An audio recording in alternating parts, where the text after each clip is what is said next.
My roommate Song Yuan played the delicate beauty card and convinced my boyfriend to carry her across the river. I tried my best to stop them, but Song Yuan was swept away by the current and found lifeless. My boyfriend and the counselor pushed me into the river, demanding I join Song Yuan in death. I was reborn, and this time I choose to let others face their own destiny. A suffocating feeling lingered in my chest. I opened my eyes and heard that familiar voice again, Lin Luo. You're not going to be that petty, are you? Classmates should help each other out. I looked toward the speaker. It was none other than my roommate, Song Yuan. She was petite and delicate-featured. From the very start of the semester, she'd built this image of a fragile beauty, constantly falling ill, whether it was a cold or a sprained ankle, always asking us to fetch water or bring her meals. I figured since we were classmates, I might as well lend a hand when I could. So I never made a big deal out of it. Our class organized an outing to a secluded forest, where we hiked and picked fruit, a full package of fun activities. But when crossing the river, Song Yuan looked startled, hesitating on a rock in the middle of the path, unable to move forward. Some classmates behind her grew impatient and urged her to hurry up. Song Yuan burst into tears immediately, saying she wasn't feeling well and was too scared to cross on her own. A classmate lost patience.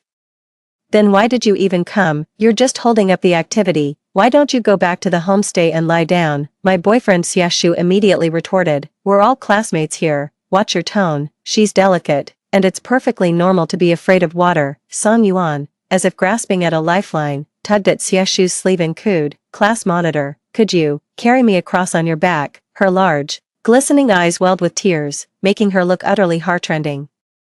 Xiaoshu's cheeks flushed slightly as he averted his gaze from her and instead looked at me. Xiaoshu and I attended the same high school. Though we were in different classes, we knew each other quite well. After discovering we both applied to this university, we started hanging out and got together right before the semester began. In my previous life, I was already waiting for them on the opposite bank of the river, facing Xiaoshu's silent inquiry.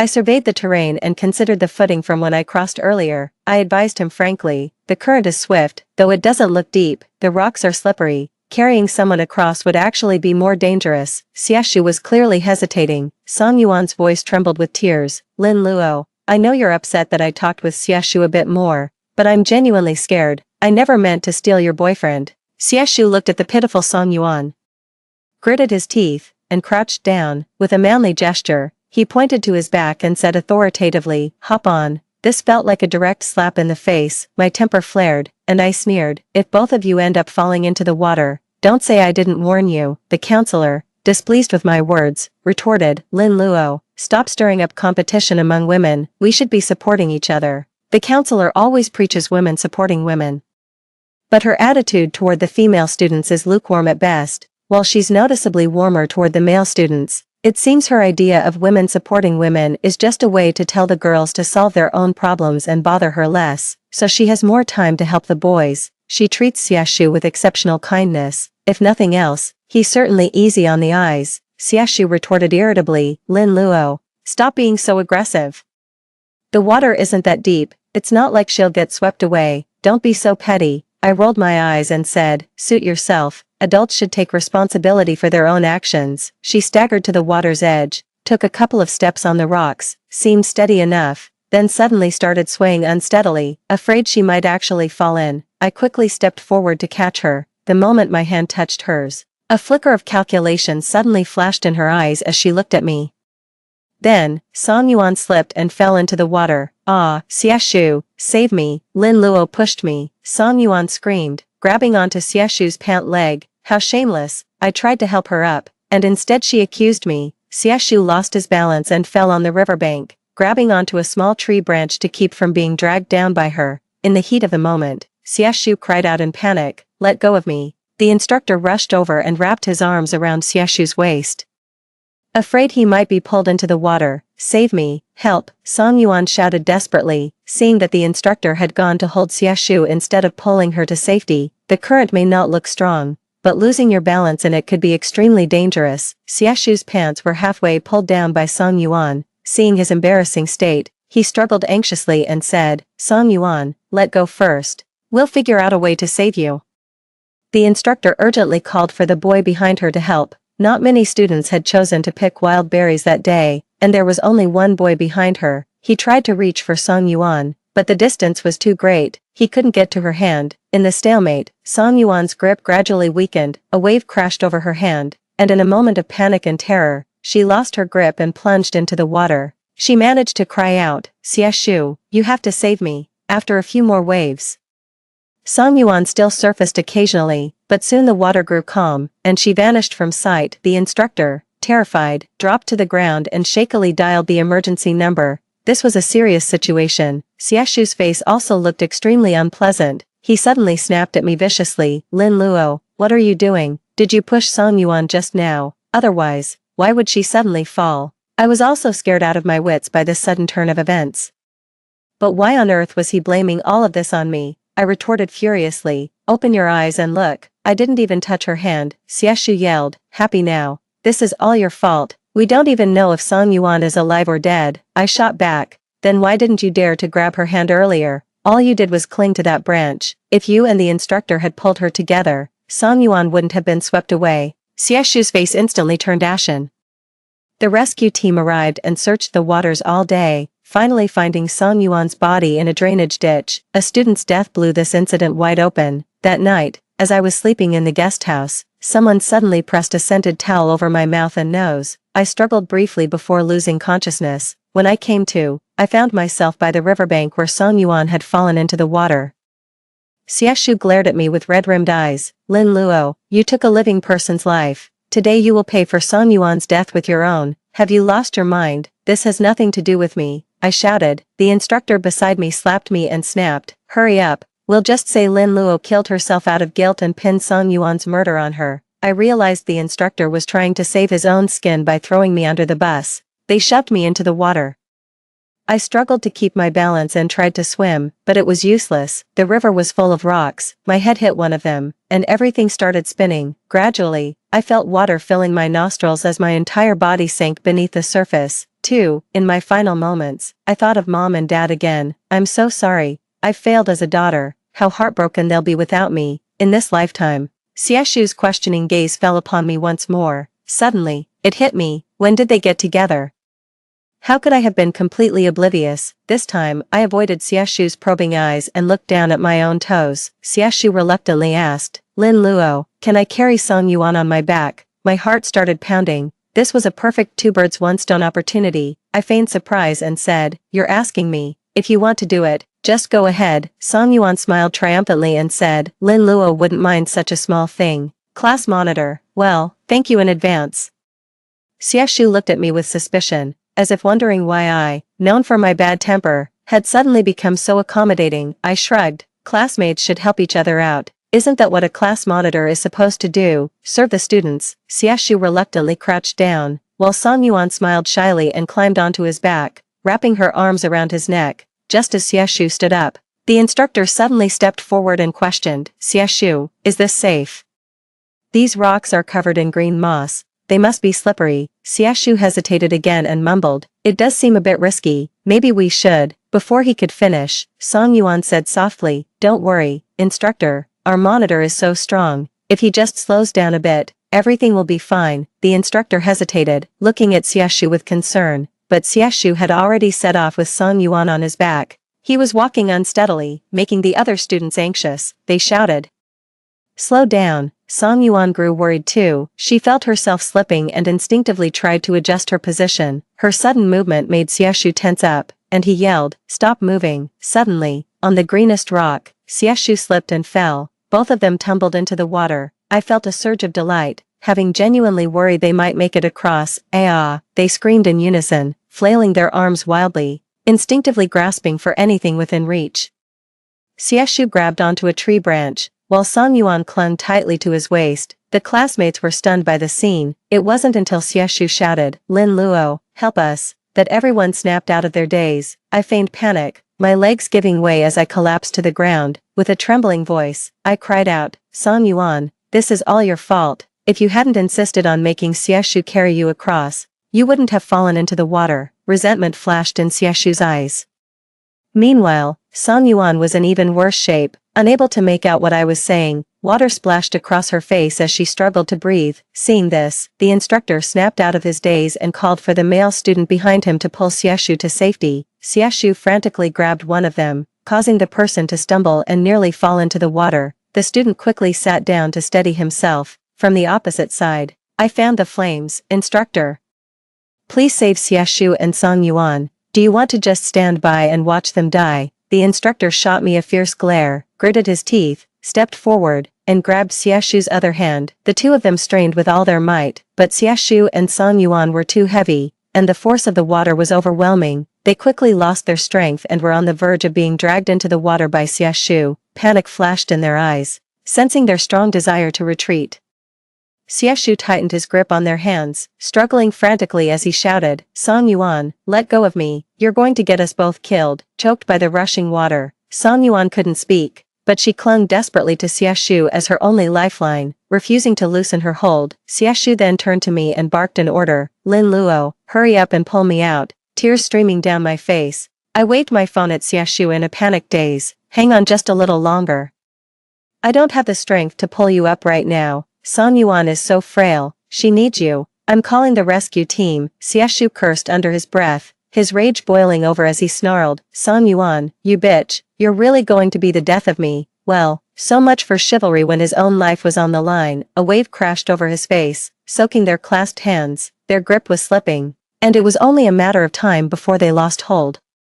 Seeing that he was about to be pulled into the water, the instructor immediately let go. Another guy, realizing the danger, quickly released his grip too. Xiaoshu was swept away by the current, screaming in terror, and Song Yuan disappeared into the river along with him. Only the stunned classmates remained. I began to put on a performance, weeping uncontrollably. Instructor, why did you let go of Xiaoshu's hand? If you had held on just a little longer, the rescue team would have been here.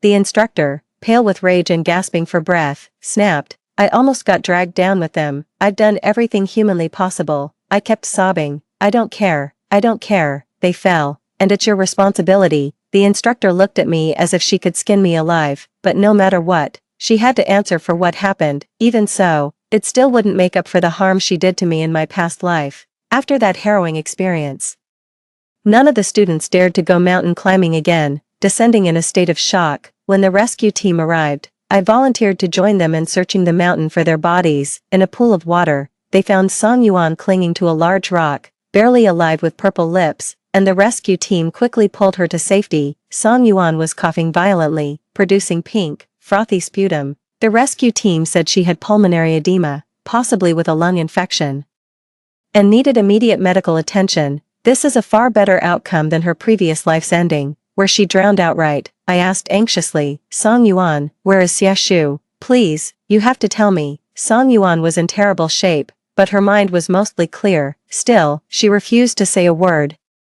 Even after the rescue team asked her several times, after she was taken away, we searched for most of the night and finally found Xiaoshu caught in some branches at a shallow bank. He had a very long gash on his arm, had lost a lot of blood, and looked half dead. Xiaoshu was rushed to a nearby hospital for emergency treatment, and I went with him.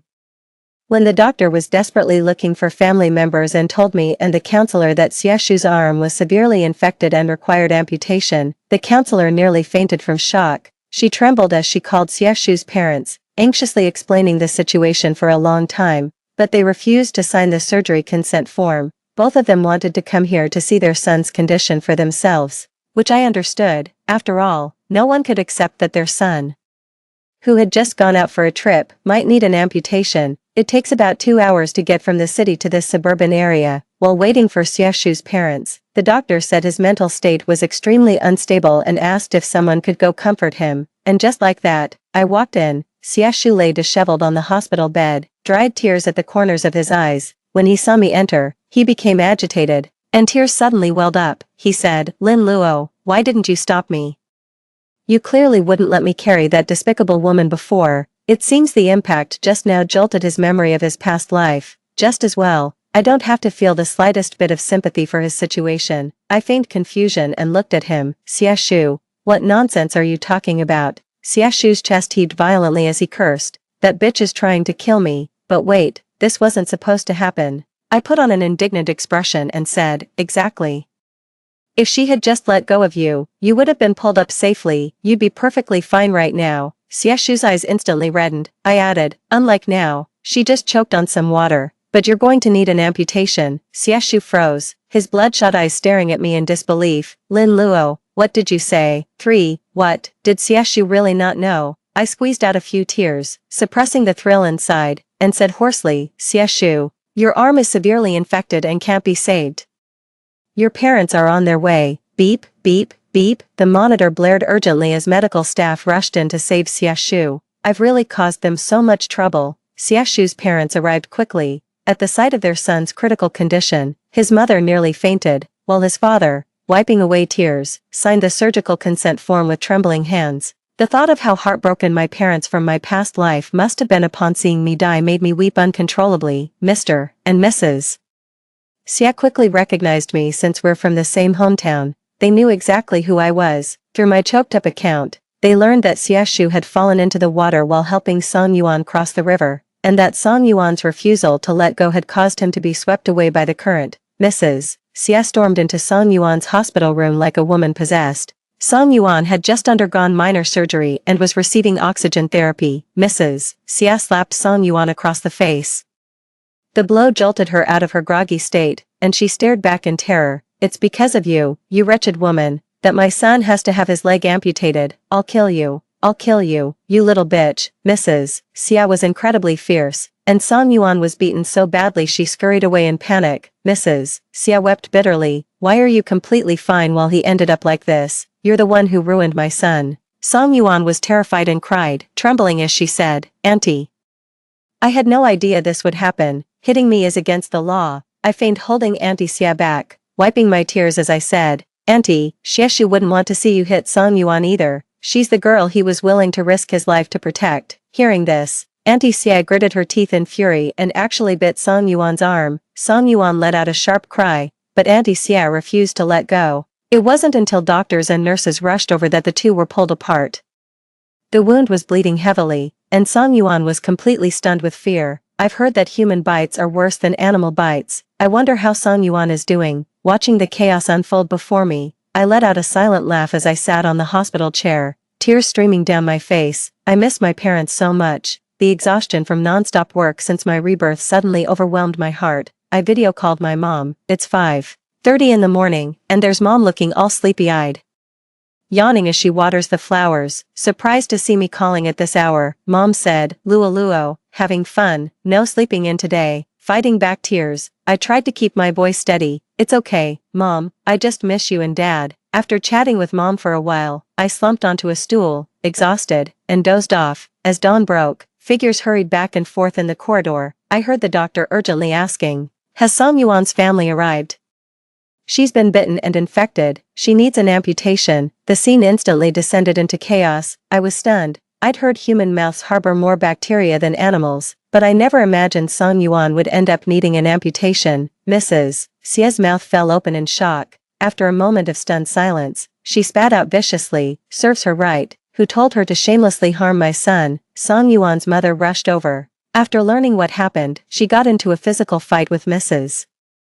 Xia, who shouted, how was it me biting her? It was her own hand that hit my teeth. I should be the one demanding compensation. The police officer arrived and managed to temporarily take control of the situation. They went to the counselor for information. Her face was deathly pale as she stammered, this has nothing to do with me. Song Yuan insisted that Xiaoshu carry her. I cried out, Counselor, if you had held Xiaoshu and Song Yuan back instead of letting go, they might still be alive. Xia's mother and Song's mother instantly shot the counselor a look of pure hatred. We were all taken to the police station as persons involved in the incident. I explained every detail of what happened to the officers. Seeing how shaken I was, they offered me some comfort. My parents came too. My mom said she could tell something was off during our phone call, noticing how unusually cautious I sounded, unlike my usual carefree self. My parents picked me up right away and made sure I could rest at home. In the dream, I seemed to return to my past life, my soul hovering in midair as I watched my parents weeping over my waterlogged, swollen body. My parents insisted I was never the type to take my own life and demanded an autopsy, which eventually revealed traces of a sedative in my nasal passages. After a thorough investigation, the police identified my academic advisor and Xiaoshu as my killers, ensuring they faced the consequences they deserved. But my parents lost me forever. Mom's health declined rapidly, and Dad quit his job to care for her, leaving them in deep poverty. I woke up in tears, wrapped in a warm embrace as Mom whispered words of comfort. Thankfully, fate gave me a second chance to make up for these regrets. In the class group chat, everyone organized a hospital visit for Song Yuan and Xie Shu. Both had amputations, which I never saw coming. The students were discussing how Xie Shu had lost his entire left arm, while Song Yuan had lost half of her right arm. Everyone was in shock, unable to believe what had happened. Mom was worried I'd get upset again and didn't want me to go, but I insisted. Dad said with a bitter smile, "Luo Luo, don't blame us for speaking up, but you should break up with Xie Shu as soon as possible." Putting aside the amputation, the fact that he got involved with another girl shows he's no good anyway, so they still thought I was hung up on Xie Shu. I reassured Dad, "Don't worry, Dad, I know what I'm doing. I'm going there to break up with him." When I arrived, several classmates were already standing by Xie Shu's hospital bed. His face was ashen, and he clearly wasn't pleased about their visit. The moment I appeared, a glimmer lit up his gloomy eyes as he softly called out, "Luo Luo." I forced a smile, my gaze drifting to his missing arm and tracing its absence. He shifted uncomfortably. Have you been recovering well? I'm feeling a bit better. Luo Luo, lying here injured made me realize something. You've always been the one who truly cared for me. Xie Shu gave a bitter smile. Oh, I replied flatly, watching as Xie Shu nervously swallowed. He quickly added, "You wouldn't look down on me just because I lost my arm, would you?" I deliberately let my eyes redden. Xie Shu, it's not about that. But I can't forget that you lost your arm because of Song Yuan. Every time I think about how you became like this for another girl, it feels like there's this invisible wall between us. I let out a helpless sigh. A flicker of malice crossed Xie Shu's eyes before he quickly masked it, putting on a pitiful expression as he said, "Lin Luo, I just wanted to help a classmate. I didn't think it through that much. Please don't misunderstand. Really, you're not lying to me, are you?" I pleaded, looking at him anxiously. He nodded solemnly in response. Over the next few days, I stayed at Xie Shu's hospital room to help take care of him. He was deeply moved, showering me with sweet words and agreeing to everything I said. Even my parents are starting to get anxious, but I told them not to panic. I have my own plans. During our conversation, I asked about Xie's mother's situation. Xie Shu's eyes dimmed as he explained that, due to Song Yuan's severe injuries, his mother might face criminal charges. However, his father is currently negotiating with Song's mother, hoping to reach a settlement, though it will require a hefty compensation. Xie Shu was deeply distressed. He held my hand and said bitterly, "Luo Lin, if my family has to sell a house to pay the compensation, would you look down on me?" I was overjoyed inside, but feigned hesitation on my face. Xie Shu gripped my hand even tighter. I brushed it off vaguely, but over the next few days, I wasn't as warm toward him. Xie Shu noticed and grew anxious, showering me with sweet talk every day. It was almost comical. Unlike Xie Shu, Song Yuan refused all visits from classmates and kept to herself. I started texting her, Yuan, is your wound feeling better? Everyone in class is really worried about you." She didn't reply. Yuan, I talked to Xie Shu. He apologized for what his mom did. "Can't you find it in your heart to forgive her?"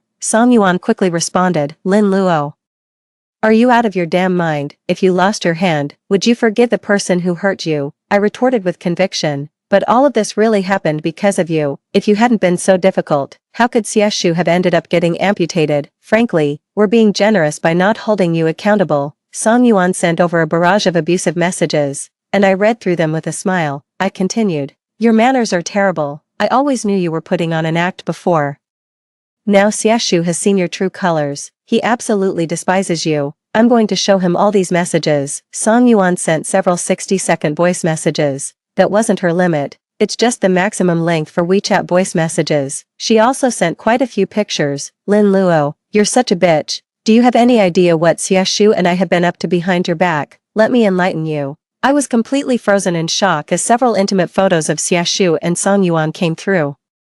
Both were barely dressed, Xie Shu wearing only a tie, while Song Yuan knelt at his feet in lingerie, wearing a collar and sticking out her tongue. As a college student, it felt like a whole new world had opened up to me. I'd assumed everyone around me was just like me, but it turns out I was still living in an ivory tower. I shot back, "Song Yuan, these aren't real. You must have photoshopped them yourself." Song Yuan sneered, "Can't handle this already?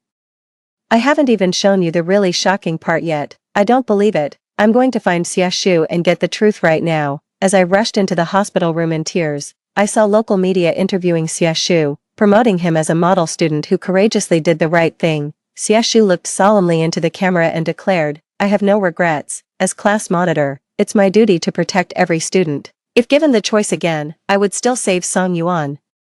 Several school administrators nearby expressed their approval. I pretended not to see any of that and recklessly rushed up to Xiaoshu, crying out at the top of my lungs, Xiaoshu, how could you do something like that behind my back with Song Yuan? Why have you been lying to me all this time? In an instant, the entire room fell silent. Xiaoshu's face flushed red as he said, Lin Luo, shut up right now, we're live on air. My hand, still holding the phone, froze mid-air. I looked pitifully at the camera, pretending as if I had just noticed it. I sniffled. I'm sorry. Song Yuan sent me some intimate photos of you two to provoke me. I couldn't handle it and had to ask you right away. Xiaoshu was furious, his face contorted with anger. Luo Lin, don't believe her. She's always been jealous of our relationship. I said timidly, well, alright then, I won't disturb you two any further. Having achieved my goal, I made a quick escape. Sure enough, the incident went viral online just a few hours later. The accident had already caused quite a stir locally, and I ended up adding fuel to the fire. The live stream from that day spread like wildfire. Some netizens zoomed in on my phone screen as I waved it around. The footage was blurry, but it left a lot to the imagination. Some even dug up photos of Xiaoshu and Song Yuan checking into a motel near the school. The show's finally starting. All that effort wasn't wasted. I ignored Xiaoshu's calls and paid no mind to Song Yuan's insults. Instead, I went with my parents to see a therapist, specifically choosing the campus clinic so classmates would notice. Soon, the internet was flooded with sympathy for me. Meanwhile, the mockery toward Xiaoshu and Song Yuan reached a fever pitch, with people sarcastically dubbing them the amputee couple. 5. We have a new academic advisor now. The previous one was disciplined and later suspended from duty. Remembering she was one of the masterminds in my past life, I decided to make her pay. With red-rimmed eyes, I started a live stream and first apologized for the recent public controversy. Choking up, I said, I hope everyone can let this matter fade. Xiaoshu and Song Yuan have already suffered enough with their amputations. As someone who witnessed it firsthand that day, I still can't shake those painful images from my mind, let alone the two of them, who lived through it. I released the video from that day. I want to make it clear that, regardless of Xiaoshu's intentions, he genuinely tried his best to save Song Yuan. I have a habit of filming travel vlogs, and my camera was clipped to my backpack strap the whole time. See for yourselves. That's how I ended up sharing the footage from that day. I didn't post much, just the critical moment when the instructor let go of Xiaoshu's hand. My distraught cry, Instructor, why did you let go of Xiaoshu's hand? If you had held on just a little longer, the rescue team would have been here, was especially picked up by netizens. As a result, netizens began condemning the instructor, and her personal information was quickly dug up and exposed. A wave of accusations followed, and the school quickly dismissed the counselor, issuing a statement to distance themselves from her. The counselor called me, demanding angrily why I had tried to ruin her. Suspecting she was recording, I told her I hadn't intended to harm her. I just wanted to do what was right for those who'd been hurt. She thought I meant Xiaoshu, but in truth, I was referring to my past self. She sneered, what a lovesick fool. You've been cheated on by Xiaoshu ages ago. Who knows how many times he's been with Song Yuan. You're just a pawn in their little game. The recording was done. It's not like she's the only one who can record things. I made sure to get my own copy too. I went to Xiaoshu's hospital room. He resents me deeply now, but he's also terrified I might break up with him, so I calmly played the advisor's recording for him, and his face instantly turned pale. Let's break up, Xiaoshu, I said with a wounded expression. I could have taken care of you if you were disabled, but I just can't accept you being tainted like this. Xiaoshu's eyes reddened. Lin Luo, this is all your fault. I'm a man with normal desires. If you hadn't kept refusing me, I wouldn't have given in to Song Yuan's advances. I found it utterly ridiculous, so it's all Song Yuan's fault now. Are you seriously suggesting she forced you into it? I said to him earnestly. Xiaoshu, I actually think you and Song Yuan are perfect for each other. Given what's happened, instead of paying compensation, why not just marry her? That way you get both a wife and a house, and you two can scratch each other's backs. My words must have been too vicious, because Xiaoshu's face twisted in anger. He grabbed a glass and hurled it at me. I dodged it effortlessly and smiled at him. Xiaoshu, this is the last time I'll come to see you. When the new semester began, Xiaoshu and Song Yuan were discharged from the hospital and soon returned to school. To everyone's surprise, the two of them actually got together, and even went as far as getting legally married. Song Yuan looked at me with disgust and sneered. So what if he lost an arm? Now Xiaoshu and I are truly a perfect match. Both of his family's Beijing properties are ours now. Lin Luo, you ended up with nothing. A perfect match indeed. I looked at her with pity, wondering if Song Yuan had been after Xiaoshu's assets from the very beginning. Song Yuan signed the letter of understanding for Xia's mother, successfully entered the Xia family, and registered her marriage with Xiaoshu. But one has to wonder, as the one who caused Xiaoshu's condition in the first place, how will his mother and Xiaoshu himself treat her in the future? I applied for a study abroad exchange program to get away from them. A wise man doesn't stand under a dangerous wall. It's best to be cautious when dealing with people who have no moral boundaries. 2 years later, I returned to attend my university graduation ceremony and saw Song Yuan, who was visibly pregnant. She looked pale and swollen. Her already petite frame appeared even more pitiful against the backdrop of her large belly. I walked up to congratulate her and feigned surprise, saying, "That was quick. I had no idea you two were expecting." After a moment of recognition, Song Yuan realized it was me and immediately puffed up with pride. "This is already my second child," she said. "My mother-in-law promised each kid gets their own apartment. Lin Luo, you must be so jealous of me. Seems like the first heir didn't work out, so Xia's parents are already pressuring Song Yuan to produce a spare," I exclaimed in surprise. "2 babies in 2 years, you're quite the baby machine, Song Yuan. But if each child gets an apartment, what about you? If Xiaoshu divorces you, you'd be left with nothing, wouldn't you?" I'd hit a nerve. A crack appeared in Song Yuan's proud facade.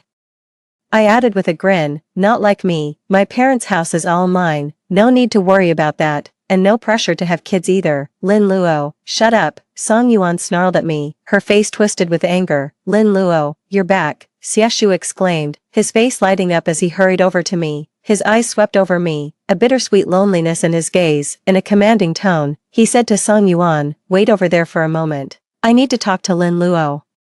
Tears welled up in Song Yuan's eyes with a pitiful gleam, but her faded beauty made this tactic seem ineffective against Xiaoshu now. "Hurry up," Xiaoshu snapped impatiently, shooing her away. Song Yuan shot me a venomous glare before turning on her heel and storming off. Xiaoshu gazed at me, collecting his thoughts before lowering his voice. "Lin Luo, I once had a dream where you desperately tried to stop me from carrying her across the river. I survived unscathed, completely unharmed." I chuckled. "Then in that dream, we must have lived happily ever after, didn't we?" Xiaoshu's face instantly turned pale, forcing a weak smile. Now he finally understood that I was the one who saved him in our previous life, yet he repaid my kindness with betrayal, driven by a twisted desire for revenge that ultimately led to my death. 6. And Xiaoshu, there's something I never told you, I said with a faint smile. "The truth is, after you lost your arm, I never once considered leaving you. It was only when Song Yuan sent me those intimate photos of you two that I decided to walk away, and it was because of those photos she sent that I lost control, stormed into your hospital room, and ended up making a scene on live broadcast." Xiaoshu's face was as cold as ice. Over the years, he might have had his suspicions, but he'd never heard me say it outright. I ignored him and walked over to join my classmates. "You know what, the other day, I ran into our first counselor on the street. She looked a total mess, nothing like her usual arrogant self. She was using a crutch, like she'd hurt her leg or something." "Wait, you haven't heard, she got beaten up by some drunk while working a night job. The guy had mental issues, apparently." I glanced at Xiaoshu, who seemed completely unfazed by the news. Clearly he already knew. "I wonder if his parents had a hand in this." I smiled faintly. "Unfazed, their lives are a mess, but I've already pulled myself out of that icy river. My future is bright and warm." Story 2. When Guqing abandoned me at the altar, I knew he had also been reborn. He said, "I can't lie to myself anymore. This time, I won't let her slip away again. In our past life, my sister crashed our wedding in her bridal gown, but Guqing turned her down." Heartbroken, my sister became a war correspondent overseas and later died on assignment. Guqing chose to end his life for her that same day, driving his car into the river with himself still inside. The dashcam captured his final moments, revealing the years of repressed yet obsessive love he'd harbored for my sister. After my rebirth, watching Guqing and my sister walk away together, I couldn't help but let out a bitter laugh. Little did Guqing know, my sister had always taken pleasure in stealing what was mine. The more I cherished something, the more she desired it, while what I discarded held no appeal for her. 1. At Guqing and my wedding, the MC asked Guqing, "At this very moment, What's the one thing you most want to say to your bride? Guqing grabbed the microphone and shouted excitedly, Shintian, I love you. The entire room erupted in uproar. Because I'm not Shintian, Shintian is my younger sister, right now. She's tiptoeing into the wedding venue in her bridal gown, planning to steal Guqing away, but in our past life, Guqing turned her down. He said he only loved me. Heartbroken after being rejected, Shintian became a war correspondent overseas and died in the line of duty. Upon hearing the news, Guqing committed suicide the same day by driving his car into a river. The dashcam captured his final moments. I regret it so much. Why did I marry Shintang out of obligation?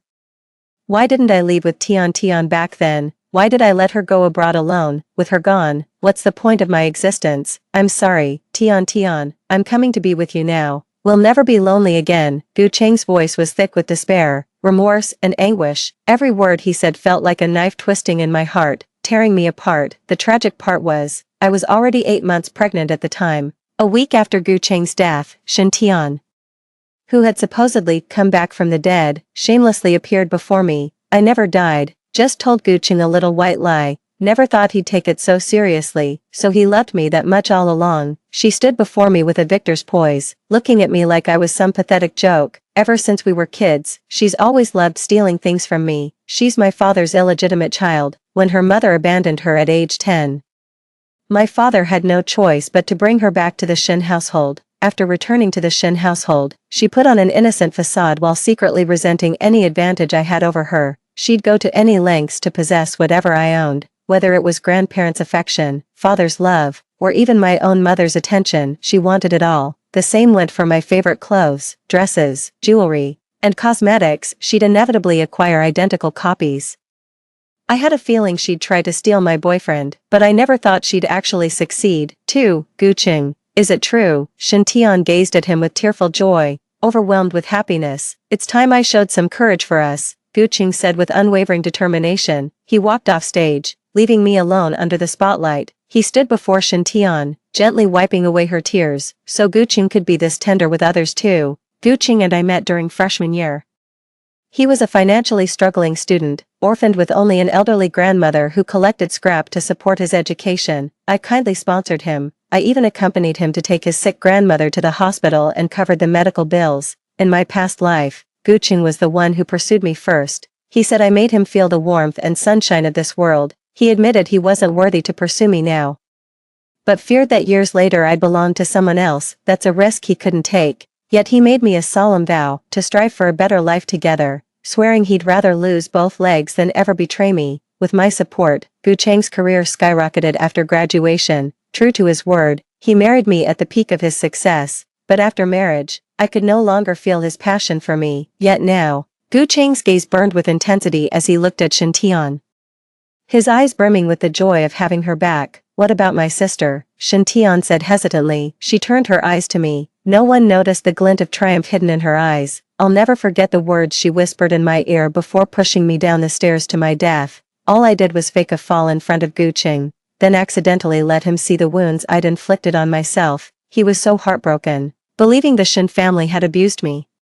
Did you think he kept his distance all these years because he disliked me? No, he feared losing control and taking me. Do you have any idea how much he suffered holding back? Honestly, I never thought Guqing would actually marry you out of obligation. If I can't take what's yours, then let him die. Neither of us shall have him. Now that you know the truth, sister, you can die too. The title of Shin family's heiress belongs to me alone. I tumbled down the steep staircase, killing both myself and the unborn child. When I opened my eyes again, I was back on my wedding day. So Guqing had been reborn too. 3. Guqing glanced back at me, his eyes devoid of any hesitation or conflict. I can't keep lying to myself. This time, I won't let her slip away again. Without giving me a chance to respond, he took Shin Tian's hand and walked away without looking back. Watching Guqing rush toward his so-called love, I curled my lips into a bitter smirk. He never knew Shin Tian had always snatched what was mine since childhood. The more I cherished something, the more she craved it. What I discarded held no appeal to her. That lavish wedding naturally collapsed before it even began. Being jilted by Guqing became the town's favorite joke. I was the one being laughed at. Nobody dared to criticize Shin Tian, the homewrecker. I knew Guqing had put out the word in the circle. As the rising star in the industry, no one dared to cross him. I didn't even bother defending myself. Anyway, Guqing will get his comeuppance later. Right now I'm more focused on building my own career. After getting together with Guqing, my whole world revolved around him. I managed his company, handled his social obligations, and willingly stepped back to focus on family once his career stabilized. I actually thought he was worth it. How blind I was. After disappearing for a month, Guqing and Shen Tian returned to the Shen household.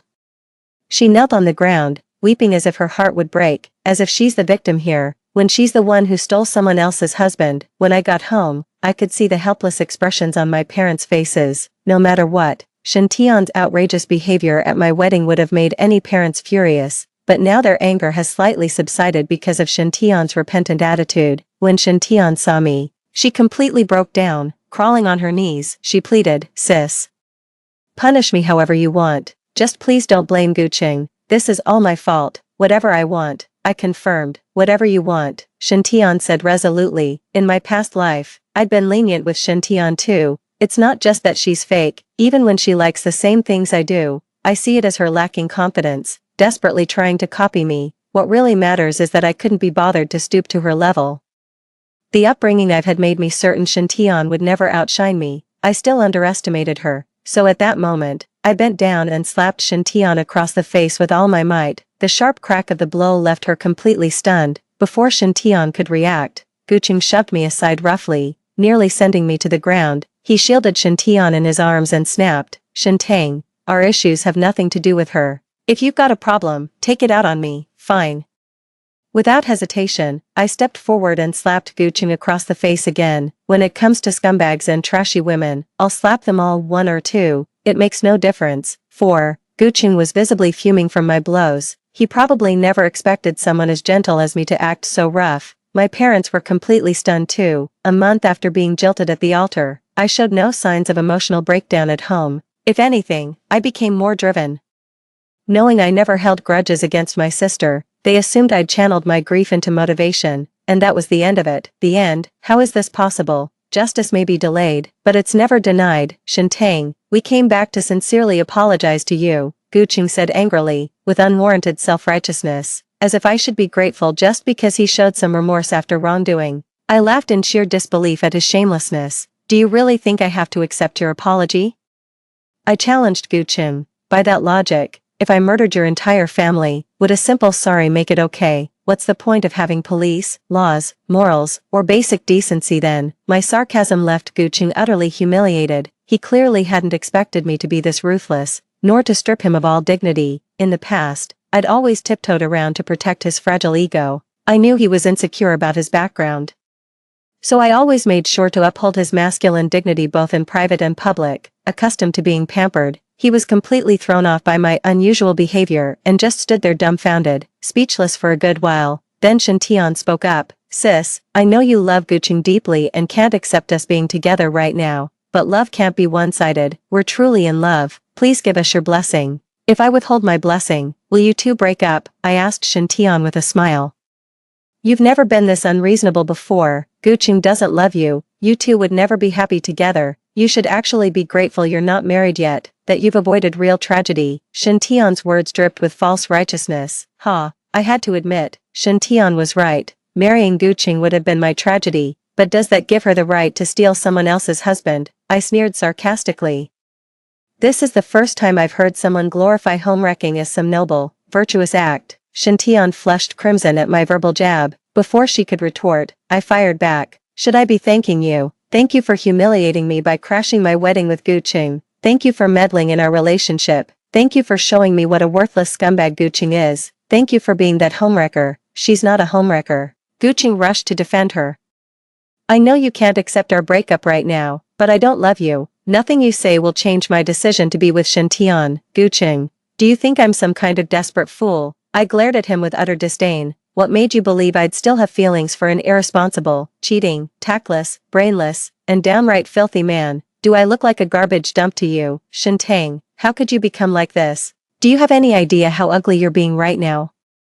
Guqing completely lost his composure, his face twisting in rage. "The more you act this way, the more impossible it becomes for me to ever like you again." 5. "Well then, I should thank you for your gracious disinterest," I sneered. "You." Guqing was rendered speechless, his face flushed crimson. probably never having dreamed I could become so bitterly sarcastic. Shintian soothed Guqing. Don't be upset. Sis only said those things in the heat of the moment.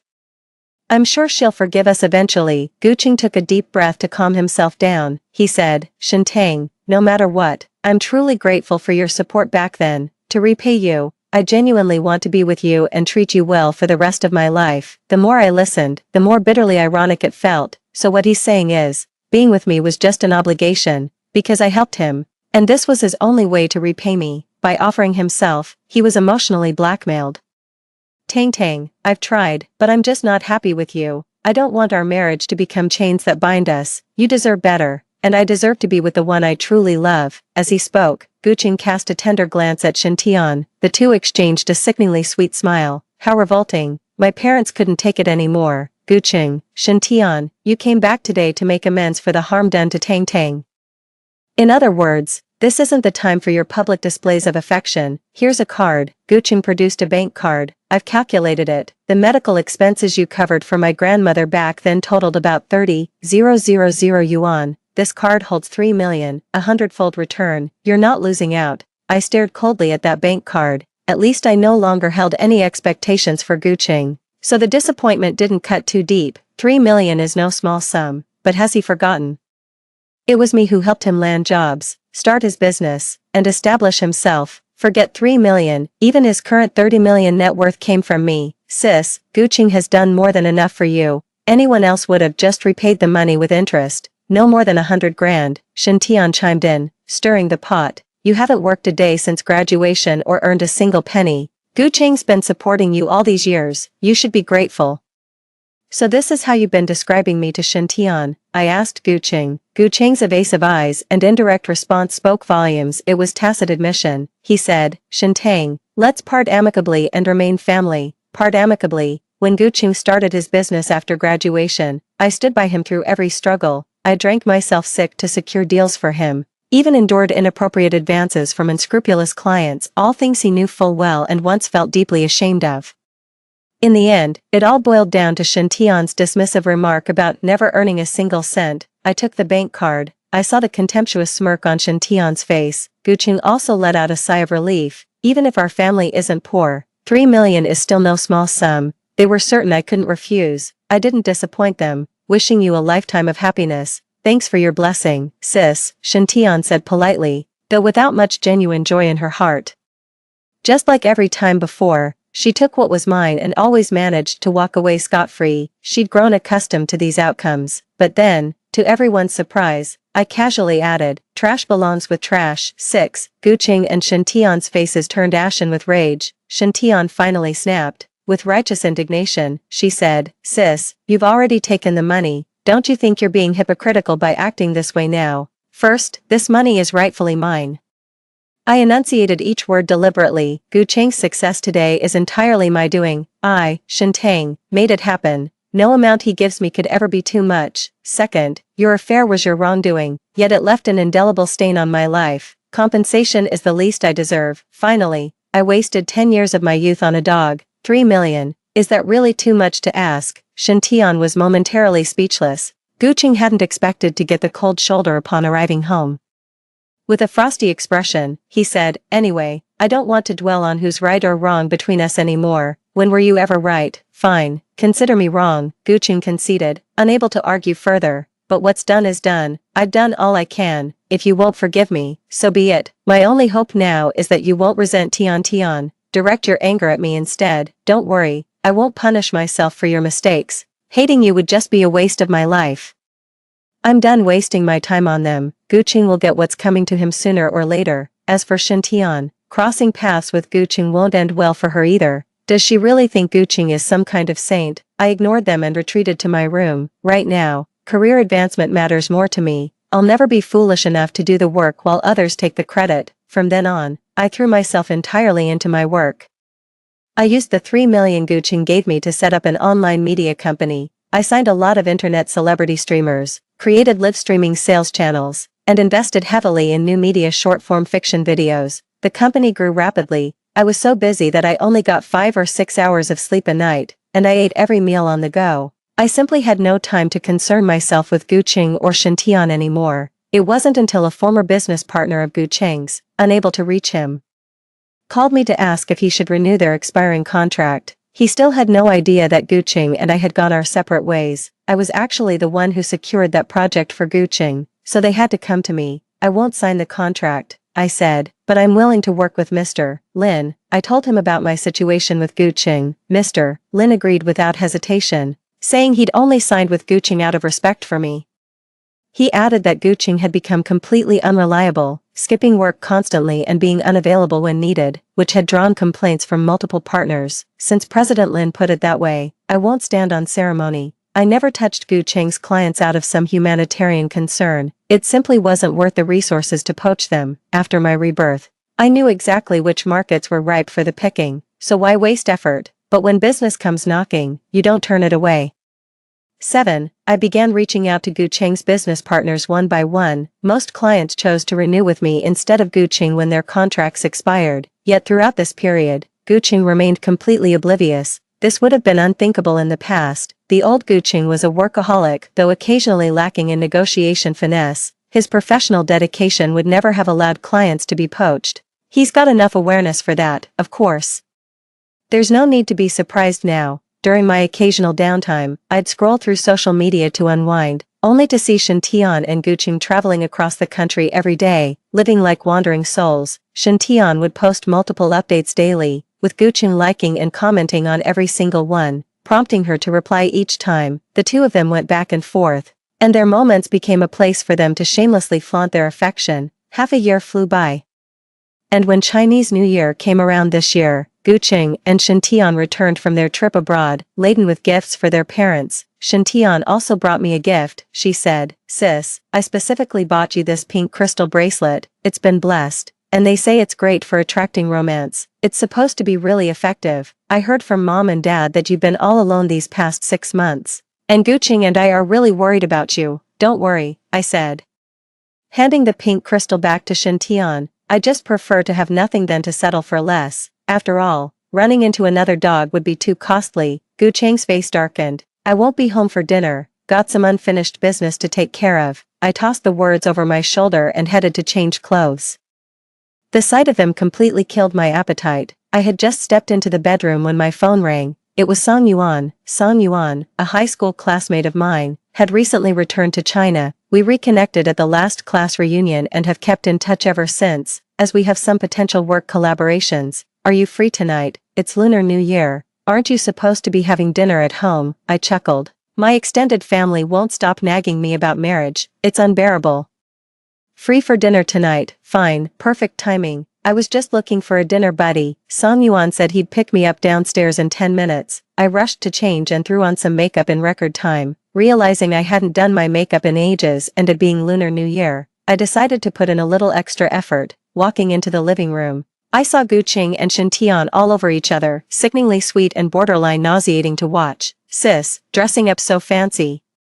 Got a hot date or something?" Shen Tian asked with deliberate mischief. Gu Cheng's eyes were on me too. "Who I see is none of your business, is it?" "She's just worried about you," Shen Tian said, feigning annoyance, then deliberately added in front of my parents, "Dad, Mom, it's been so long. Why is sis still like this? I've been so careful with her." My mom didn't indulge Shen Tian either. She used to feel sorry for her, believing that the mistakes of one generation shouldn't punish the next. So, when Shen Tian returned to the Shen family, my mom didn't hold much against her, especially since she was sweet-talked and good at playing the victim. But ever since she snatched Gu Cheng, my mom seemed to have seen through Shen Tian's true colors. She said bluntly, "You're being careful. Then why were you practically throwing yourself into Gu Cheng's arms right in front of Tang Tang? You're being careful. You practically post 100 WeChat moments every day just to tell Tang Tang how much you and Gu Cheng are in love." Shen Tian's face turned crimson after what my mom said. She stammered for a long moment before finally saying, "I thought you'd moved on." "Sis, I'll definitely be more careful next time. Don't bother being careful. Just post whatever you want," I said indifferently. "I'll just enjoy the show." "What do you mean by that?" Shen Tian asked me, clearly annoyed. "Literally. The higher you jump, the harder you fall." Without another word to Shen Tian, I walked out. Song Yuan was already waiting downstairs. Seeing me emerge, he hastily stepped out of the car and gallantly opened the door for me. As I got in the car, I could almost feel someone's eyes watching me from upstairs. A cold smirk played on my lips. Seems like things are about to get interesting. 8. Song Yuan and I didn't get back until 10 p.m. after dinner, with a bouquet of flowers in my hands. Normally, Gu Qing and Shen Tian would have left by this hour, but tonight they were still here. The moment Shen Tian saw the champagne roses in my arms, her expression visibly shifted. That same predatory glint flashed in her eyes, the telltale spark of excitement whenever she wanted to take something from me. Sis, your date's over already, Shen Tian asked me. I ignored her, carefully arranging the champagne roses one by one into the vase. I just saw you leave with a guy, he was really tall. Is he your boyfriend? Shen Tian pressed. What, you're interested too? I scoffed, a cold smile playing on my lips. Are you really that fond of my things? Shen Tian quickly said. I'm just worried about you. Gu Qing and I are together now, and we're getting married soon. Well, congratulations to you both then. After I finished arranging the flowers, I went back to my room. I had just changed into my pajamas when I heard a knock at the door. I opened it to see Gu Qing standing there. You really have a boyfriend now? Gu Qing asked me. Does it concern you? I just don't want you to be taken advantage of, Gu Qing said. His name is Song Yuan, right? I heard from friends that you've been spending a lot of time with him lately. Gu Qing and I had been together for so many years, it wasn't surprising that we shared mutual friends, and it was perfectly normal for information to circulate among them. Yeah, that's right. I admitted it outright. We even had a candlelight dinner together tonight. Do you know he has a girlfriend abroad? Gu Qing said, agitated. So what? I replied, completely unfazed. I said he has a girlfriend. He has a girlfriend and he's still with you. What does that make you? Seeing my indifferent expression, Gu Qing finally lost his temper. Before I could even open my mouth, he went on another rant. Shen Tang, what do you think you are? When did you become like this? Are you just giving up on yourself after breaking up with me? There are so many good men in the world, it's not just me. Why do you have to make yourself look like this? Are you doing this on purpose to make me feel guilty? Heh, I actually laughed, a genuine laugh born of exasperation. What are you laughing at? Gu Qing was still fuming. I'm laughing at how there can be such a shameless person in this world. Shen Tang, stop pretending. I know you can't let me go, otherwise.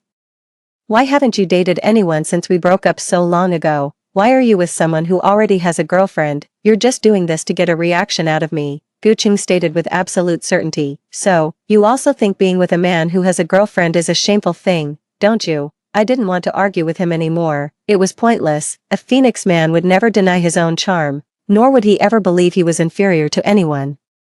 His pathetic self-esteem forced him into extreme arrogance. That's absolutely disgraceful, Gu Qing declared, his voice firm. What about Shen Tian then? I asked him with a smile. Gu Qing paused, clearly taken aback that I would mock him like that. My situation with Shen Tian is different. How is that different? I found it even funnier. Weren't we in a relationship when you hooked up with her? How is it that when it's you and Shen Tian, you're pursuing true love? But when it's me and Song Yuan, we're some shameful secret. Do you have to cheat at your wedding for it to be considered a grand, moving love story? You, Gu Qing's face flushed at my words. He gritted his teeth and said, Shen Tang, I'm doing this for your own good. I know very well that Song Yuan is just playing with you. He's going abroad right after the new year. Do you really think there's a future for you too? How would I know if I don't try? What if he would give up going abroad and give up his girlfriend for me? If Shen Tian can do it, why can't I? I deliberately provoked Gu Qing, and also made sure Shen Tian, who was outside the door, could hear me. She had been eavesdropping for a while, but I pretended not to notice. Gu Qing had his back to the door, so there was no way he could have noticed.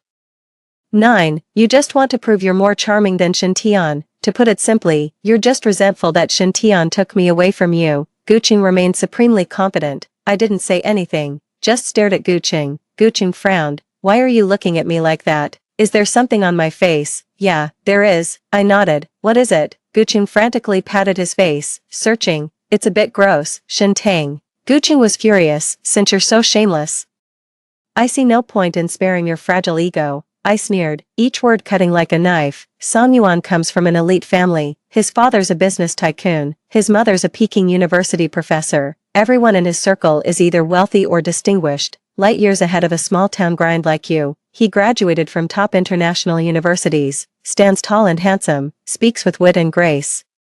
But what truly sets him apart is his complete lack of insecurity or arrogance, that effortless ease with life you'll never achieve in a million years. With someone that extraordinary, what makes you think I'd still be hung up on you? Did I lose my damn mind or get hit by a door? I watched Gu Cheng's face turn green as I spoke. Don't ever show your face around me again, I said, enunciating each word. You're an eyesore, Shintang. Remember what you just said, you'd better not regret it.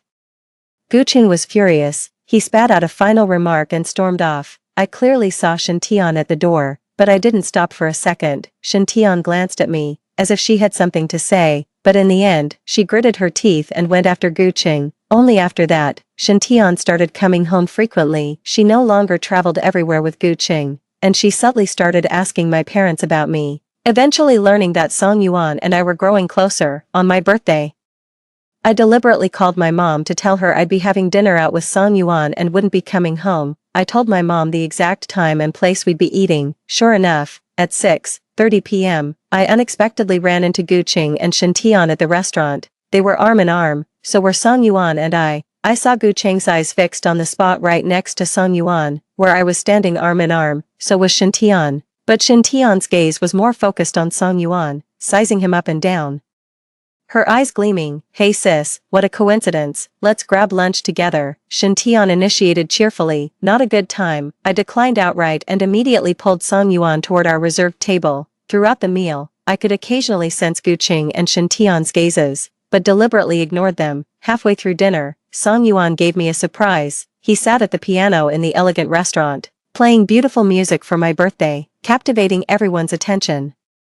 He even publicly presented me with flowers and expensive jewelry, drawing envious glances from many girls, including Shintian. I saw the predatory look in her eyes, and I could no longer suppress the longing within me. So, when Song Yuan got up to go to the restroom, Shintian followed him. The moment Shintian left, Gu Cheng immediately walked over to me. Shintang, are you serious? Are you really going to be Song Yuan's mistress? Gu Cheng said, his face full of disdain.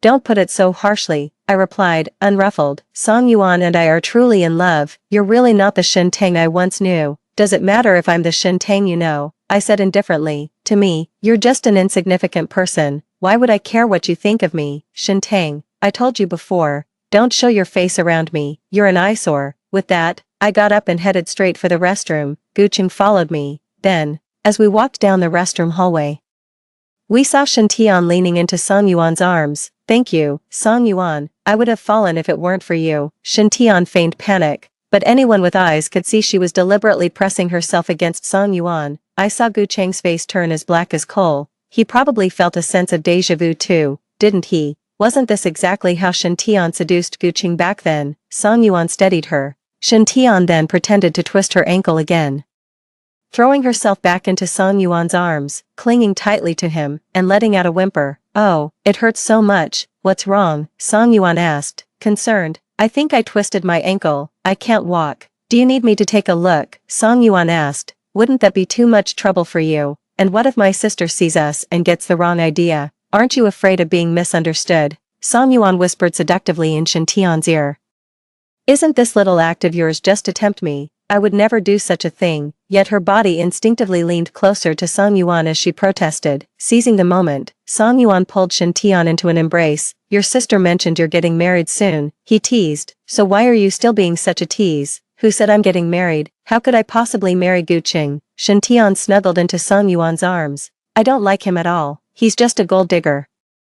Completely unworthy of me. I only stayed with him because I was afraid he couldn't handle a breakup. Oh really? But I heard you snatched Gu Cheng away from your sister's wedding ceremony back then. Song Yuan teased, falling for someone else so quickly. Or is it that you just have a thing for your sister's men? Now that your sister doesn't want him, you don't either. That's not it at all, Shintian denied. I just genuinely like you. Tell me honestly.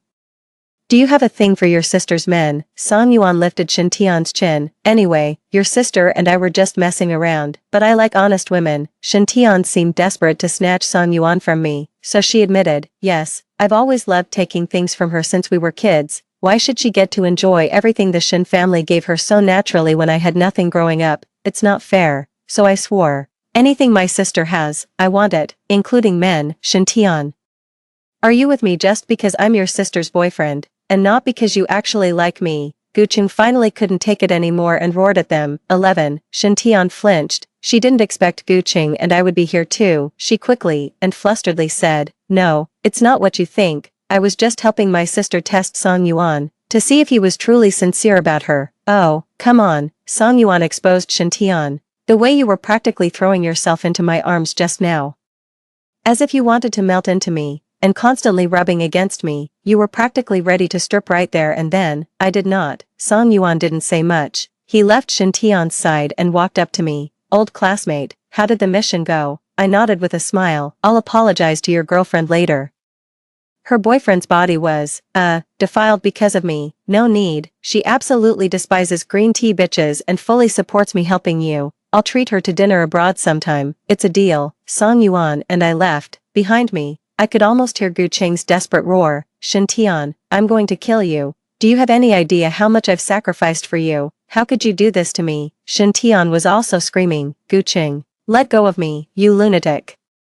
It's your own fault for falling for me. You're just too foolish. Now that everything's out in the open, I'm done playing with you. Let's break up. I wouldn't even glance at anything Shen Tang doesn't care for. It makes me sick just to look at it. Let go of me. I didn't turn around to watch their spectacle. What's so interesting about a dog-eat-dog fight? But I have to admit, there was a definite sense of vengeful satisfaction deep down. Later, I heard that Gu Qing and Shen Tian ended up at the police station that day. Both of them were bruised and battered, which was quite undignified. After that, I heard that Gu Qing's company ran into serious trouble, and he was deep in debt, on the verge of bankruptcy. Of course, none of that mattered to me. Gu Qing was an outsider. As for Shen Tian, my parents' tolerance for her reached its limit because of her repeated attempts to seduce my boyfriend.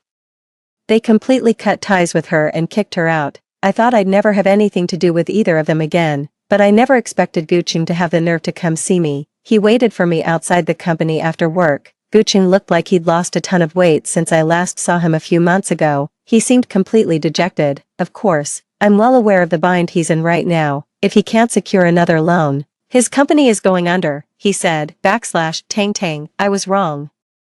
I never imagined Shen Tian would be this kind of person. I watched him with a detached amusement, a slight smile playing on my lips. He was nothing more than a joke to me. Then, his voice thick with sorrow, he pleaded, Shen Tian tricked me. I regret it so much. I just realized now that you're the one I truly love. Can we start over? I swear, I will never betray you again. If I do, I'll cut off my own legs. I scoffed. You said you'd cut off your own legs if you betrayed me before, and yet.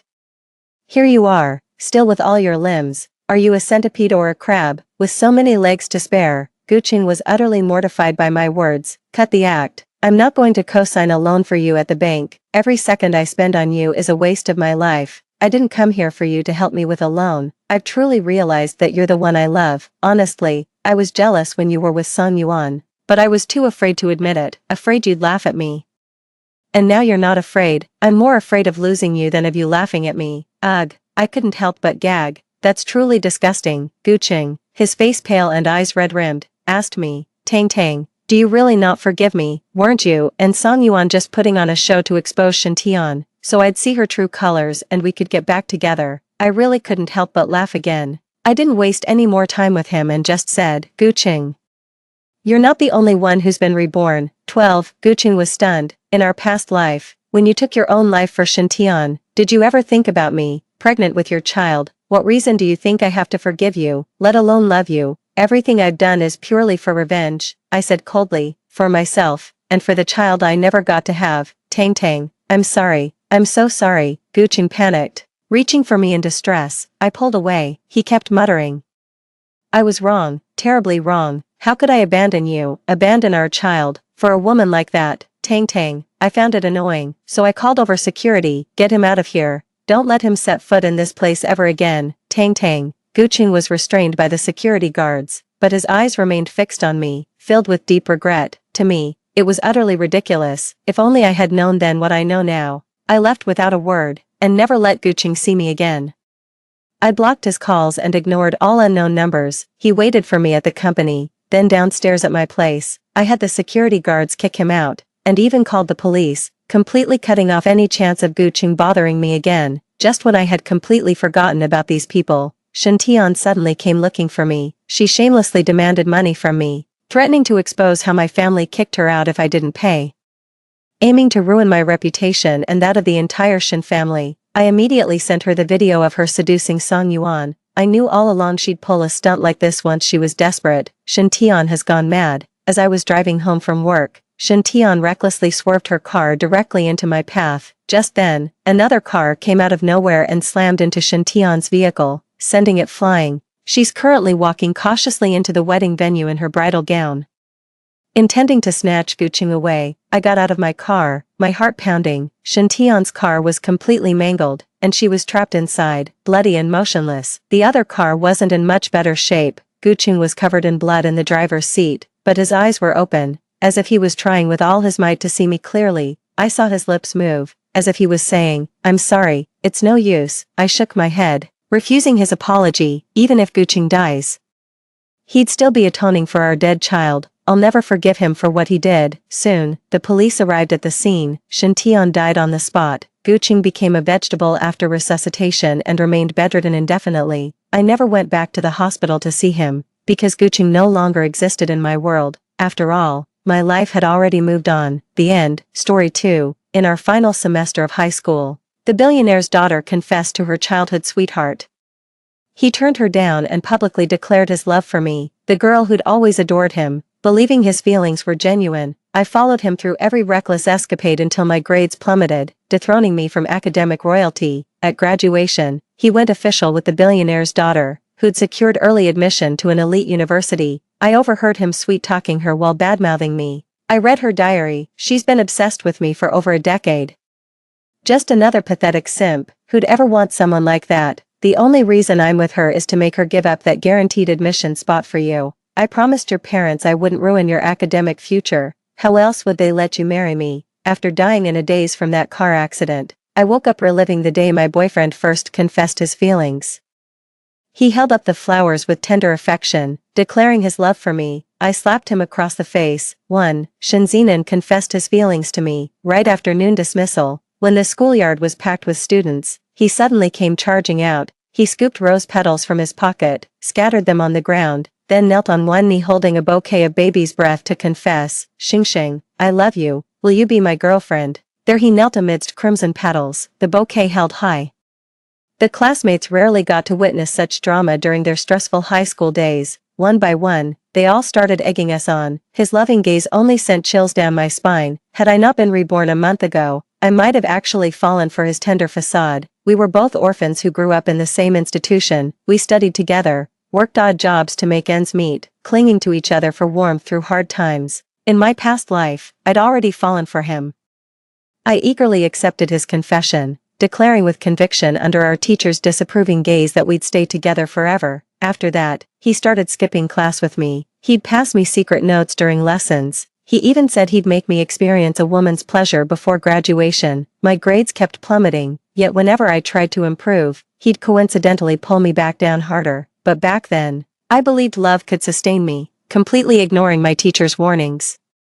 I even started fantasizing about marrying him right after graduation. Looking back now, I was hopelessly stupid back then. After graduation, Shinzinan did go public with his relationship, just not with me. It was Gu Jiajiao, the heiress of Liuqing's richest family, who'd once confessed to him. The moment I saw their social media post, I rushed to confront him, only to overhear their conversation at the door. The two were discussing engagement plans. When mentioning me, Shinzinan's tone dripped with undisguised contempt. That Luoxing, just my pathetic lapdog. I only dated her to keep you focused on studies, to show you what happens to puppy-love fools. He chuckled and pulled Gu Jiajiao into an embrace. Who'd actually like that clingy type? Just some casual fun, only she'd take it seriously. But her downfall did knock some sense into you, got you into that elite school. At least she was good for something.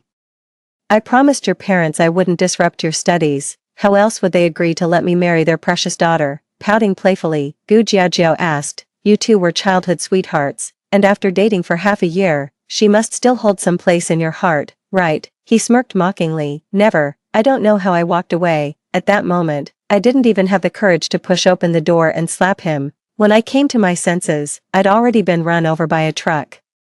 My body racked with excruciating pain. The only thought in my mind was how I'd failed to slap that bastard to death back then. So this time, as I watched Shinzinan kneeling before me, gripping my hand with his greasy fingers and preparing to kiss my knuckles, my hand jerked instinctively. That long overdue slap finally landed across his face, transcending time and space. stunned by the blow. He forced a strained smile. Xing, are you, perhaps too nervous, as he spoke.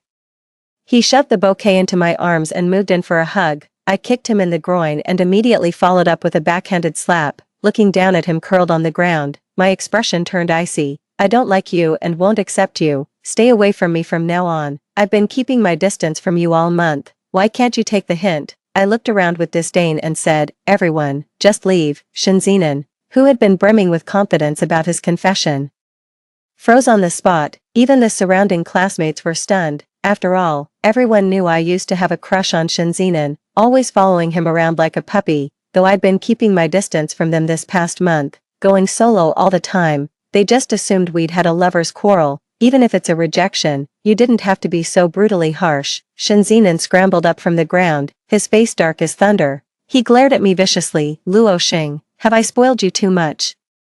Do you really think you can manipulate me? Let me make this clear. I confessed to you out of courtesy because you're a girl. Turn me down now, and there won't be a next time. Who else would want an orphan like you anyway? His face was brimming with arrogance as he spoke, even flashing a hint of smugness while showing off to me. I already know you like me. Just apologize now, and I'll pretend nothing ever happened. Then he stood there with unwavering confidence, waiting for my apology.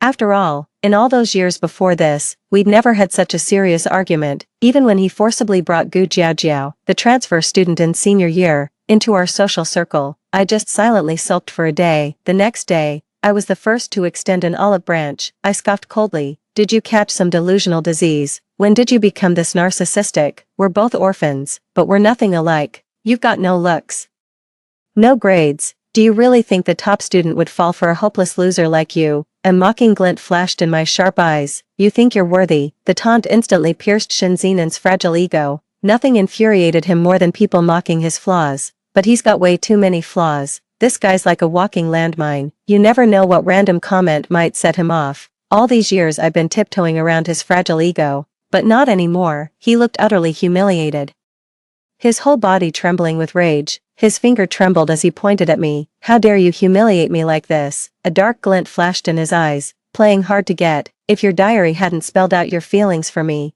why would I ever confess to someone as desperate as you? He let out a cold laugh, adopting a patronizing tone. Don't think I don't know what's written in that pink notebook buried deep in your desk. I've seen it all along. You've had a crush on me since we were kids, haven't you? Following me around like some lovesick puppy every day, even spending your hard-earned money on me. You're seriously pathetic. Watching his confession crash and burn, he started hurling every vile insult imaginable at me, desperately trying to salvage what little remained of his shattered pride. But did I really look like I'd give him that satisfaction? My eyes welled up as I saw the approaching teacher, biting my lip hard. My gaze burned with defiance. What's going on here? Why aren't you all at lunch? The teacher's angry shout came from behind, sending timid classmates scattering like startled birds. A few bold onlookers grinned and told the teacher they weren't hungry. Meanwhile, I barged straight into the classroom and grabbed a pink-covered notebook. By the time I stepped out, my classmates had already given the teacher a quick rundown of what happened. I've always been the well-behaved type at school, never stepped out of line, so the teacher decided to hear my side of the story first. My hands trembled as I raised the notebook high, glaring at Shinzinen across from me with burning resentment. This is the diary you mentioned. The one you claimed was filled with my secret crush on you. Shinzinen smirked confidently. That's the one. There's even a page covered with my name. Isn't this proof enough that you have a crush on me? As the words left his mouth, he looked at the teacher with burning intensity. Teacher, I'm not lying. She totally has feelings for me. It's even affecting my studies now. I only confessed to her today because I had no choice. What if she keeps harassing me otherwise? He spoke with such sincerity that even the teacher was almost convinced. Luo Xing, what on earth is going on? With trembling hands, I opened the notebook as everyone around watched curiously. Shinzinen waited eagerly for the crowd's uproar and the look of devastation on my face, but there was nothing, because everyone around was already looking back with disdain. What nonsense. That's completely untrue. A guy in our class shot Shinzinen a disgusted look. Are you actually delusional, thinking everyone likes you? The teacher sighed with a hint of disgust in her expression. Shin, confidence is good, but your priority now should be studying. Stop causing trouble and distracting Luo Xing from her work. Do you call this a love diary? It's clearly an error correction notebook. Shinzinen's face froze as he rushed forward and snatched the notebook from my hands. His face turned deathly pale the moment he saw the densely packed wrong answers written on the page. This can't be. Absolutely impossible. These were supposed to be her secret diary entries about having a crush on me. He glared at me with a face contorted by overwhelming emotion, demanding, "Where's the diary? Did you hide it from me?" Before I could react, teachers and classmates around us had already pulled us apart. I excel academically, have good looks, and a pleasant personality. By any measure, I'm far more popular than that hot-tempered thunder god. The teachers shielded me behind them, glaring sharply at Shinzinen. "Mr. Shen, this ends here. If I catch you harassing Luoxing again, I'll recommend your expulsion to the school. The scholarships and study opportunities the school fought so hard to secure for you weren't meant for harassing good students." The teacher's blunt words turned Shinzinen's face ashen, with a flush of humiliated anger creeping up his neck. He clenched his fists so tightly they shook, glaring at me with murderous intensity like he wanted to skin me alive, but under the teacher's withering gaze, he reluctantly lowered his head. "I'm sorry, teacher. I was wrong today. I apologize to Luoxing. This won't happen again." I watched his retreating figure with a cold smirk. Some people always think their plans are foolproof. Unfortunately for them, I've been reborn. For a whole month already. A month is more than enough time to accomplish plenty, like burning that diary from my past life that dragged me into the abyss, replacing it with the mistake notebook I'd prepared, too. The incident spread like wildfire through the grapevine. Thanks to those gossip mongers who witnessed it, everyone started calling Shinzinen Narcissus Bro. They said he was a toad lusting after a swan's flesh. How dare someone like him fantasize about a top student like me having a crush on him for years? He was so humiliated that he skipped class for days. When he finally showed up at school again, he was already dating Gu Jiajiao. How did I find out about this? Because on Shinzinen's first day back, both of them got called into the teacher's office. I curiously asked my deskmate what had happened. The girl grabbed my hand excitedly and started gossiping. "Xing, I had no one to spill the tea with when you were at the competition this morning. Guess what? They're officially a couple now. And get this, Jiajiao confessed first." The whole scene was so cringy. I swear it was even cheesier than when Mr. Narcissist professed his love to you. Mr. Narcissist got so emotional he straight up pulled Jiajiao into a dramatic kiss right then and there. The teacher literally fainted from rage and is still on oxygen at the hospital. The department chair had to drag those two lovebirds to the office. She clicked her tongue twice, saying, "Damn, that's impressive. It's been ages since I've seen such textbook-grade insanity. What else can I say? Classic Narcissus over here. Color me impressed." I stood there dumbfounded. In my past life, Shinzinen had always maintained this image of icy composure around me. The only time he ever made a move was when he tried to initiate me into adulthood right before our college entrance exams. He was usually ice-cold toward me, so that single moment of tenderness completely swept me off my feet. At this thought, I secretly slapped myself across the face, knocking all that lovesick nonsense from my past life out of my head. As school was about to end, the teacher finally released them from the office, with curious classmates craning their necks to look. To everyone's surprise, the moment they stepped out, they immediately held hands. They even waved at classmates while passing by, acting like they were walking the red carpet. Everyone nodded with polite smiles, then immediately turned to whisper, "Jesus, these two idiots actually think they're hot shit. This is hilarious. Can't wait to see how this plays out. I hereby declare them our campus clowns." They remained blissfully unaware of how ridiculous they looked. As Shinzinen passed by me, he shot me a smug glance while clutching Gu Jiajiao tightly in his arms. "Having regrets now?" With a dramatic hair flip reminiscent of those tacky emo influencers, he sneered. "Had you said yes back then, you'd be the one enjoying all my love right now." I recoiled several steps, desperate to avoid their toxic aura. Hard pass. "May you two live happily ever after, preferably with 8 babies in one go." Gu Jiajia simpered against Shin's chest, throwing me a triumphant look. "Save your sarcasm, you're just jealous I won brother Shin's heart. Too late for regrets now." As if to make a statement, she grabbed Shinzinen's hand and planted a wet, smacking kiss on it. When they pulled apart, strands of saliva still connected them. The crowd instantly erupted in shrieks. "Holy shit, my eyes, goddamn my fucking eyes. My eyes, my eyes." But they mistook it for the whimpers of a lovelorn singleton getting third-wheeled. Watching me cringe, they strutted away triumphantly. Truth is, I was just dying of second-hand embarrassment. Honestly, if they stay here any longer, I won't need to buy a house. I'll have dug myself a basement out of sheer embarrassment. My toes just excavated an entire Disney castle from cringe. My classmates gave me these loaded looks. Luosheng, you're actually childhood friends with someone like that. I shook my head decisively. Never met him. We just happened to grow up in the same orphanage. My deskmate looked at me hesitantly. But you said earlier. I glared at them. Don't ask. Keep asking, and he'll become your childhood sweetheart. My deskmate immediately shut up, during the long break.